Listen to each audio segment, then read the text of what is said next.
Hello, welcome to the Rhapsody of Realities reading with Aaron. And today, Pastor is sharing with us grace and the anointing. This is one beautiful message from Pastor I needed to share with you. And today is the Tuesday 6th of January 2026. Welcome to the year 2026. Pastor, the introduction is grace and the anointing. So, what is grace? What is anointing? It's very important. The theme verse is taken from Ephesians chapter 4, verse 7, and it reads, "But unto every one of us is given grace according to the measure of the gift of Christ." That means God has given everyone a measure of grace.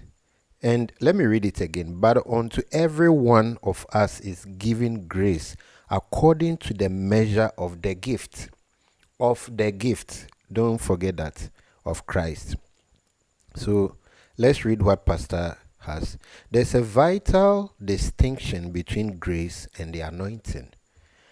Many use both terms interchangeably.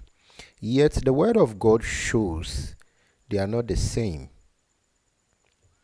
The anointing refers to the consecration and indwelling presence of the Holy Spirit, the empowerment that sets you apart for God's purpose. So when you give your heart to Christ, the Holy Spirit comes to live in you.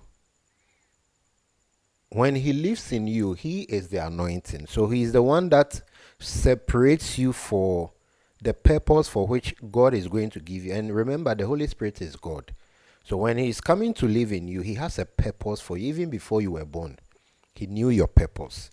So when He comes to live in you, He comes to set you apart for a purpose. Let's continue to read. Grace, on the other hand, refers to the divine enablement and favor granted you according to your specific calling and responsibility in the body of Christ.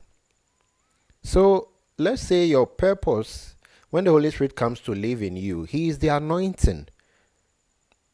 And the Holy Spirit doesn't come to live in you in a measure. He lives in you fully. So He gives you all of Him. He gives you all of Him. But He now gives you a purpose.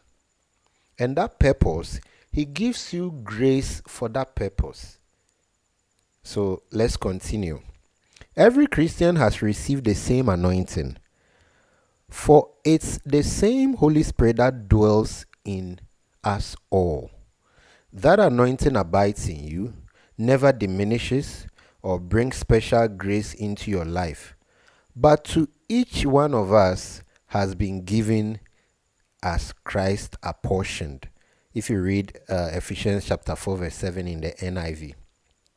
However, grace operates differently. You can grow in grace. That's 2 Peter chapter 3 verse 18. The grace on your life can be multiplied. 2 Peter chapter 1 verse 2. And you can receive more grace.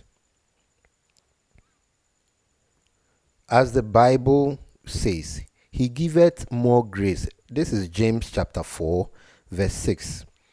So the Holy Spirit comes to live in you in full measure. But the calling that He has given you, maybe He wants you to become a singer. You sing in church. He gives you a measure of grace for that singing. And the more you keep on, He gives you more grace. So grace can be multiplied. It can also stay where it is. All right. So He giveth more grace. That's James chapter 4 verse 6. Yes, He gives more grace, but He doesn't give more anointing. You can grow in grace as you grow in faith in the knowledge of God. and revelation of the Lord Jesus Christ. So he's now showing us how to grow in grace. And then he says, let me repeat it again. You can grow in grace as you grow in faith. How do you receive faith? By listening to the word of God. So each time you are listening to the word of God, you grow in faith.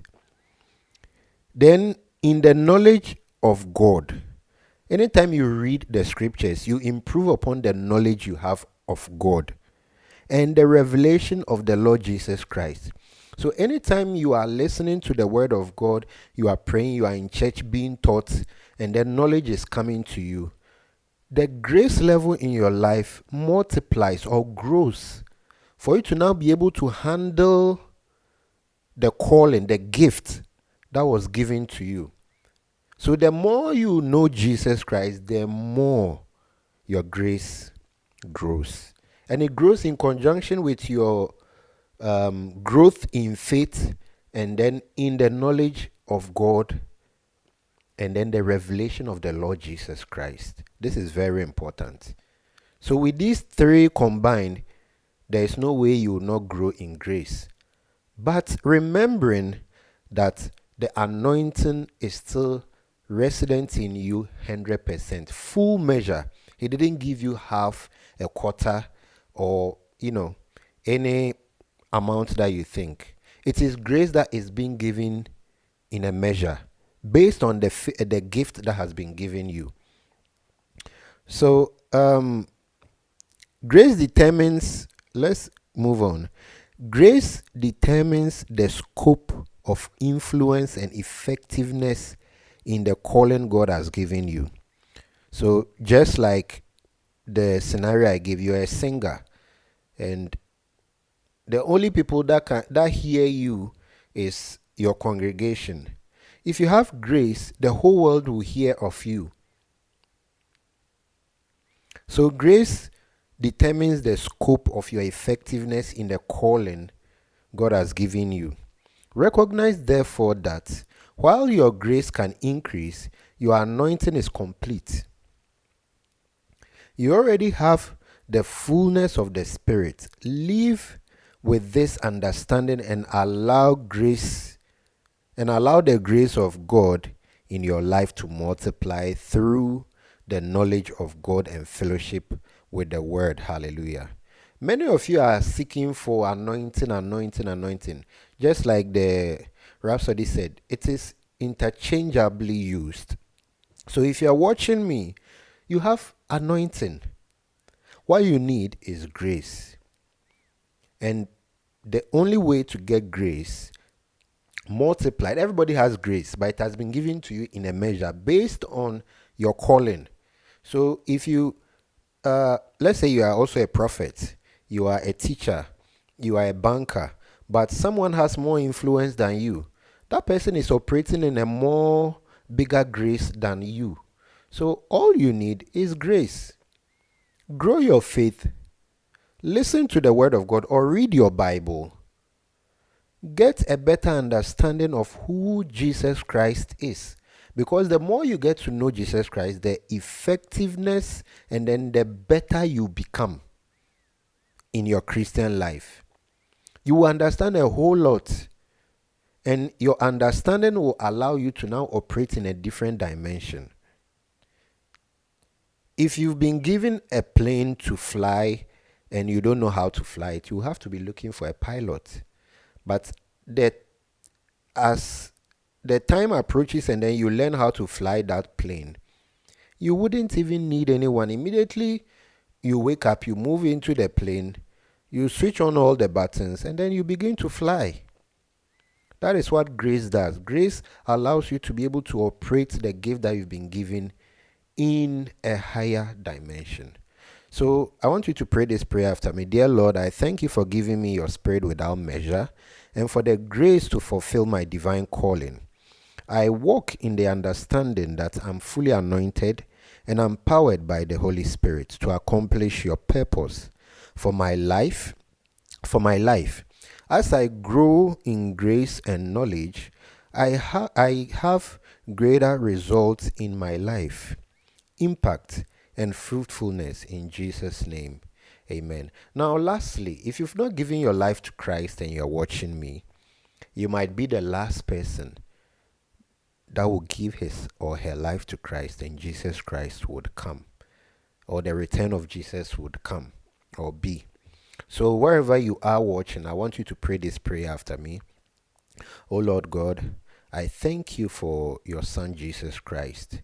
I believe that he is your Son. I believe that he came and died for me.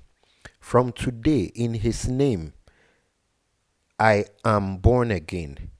He is the Lord of my life from today, and I am saved from today. In the name of Jesus, I pray. Amen. If you prayed this prayer, you are a Christian, reach out to me. I'll put you in a group where I'll be teaching you the Word of God daily. And see you in our next reading. Bye-bye.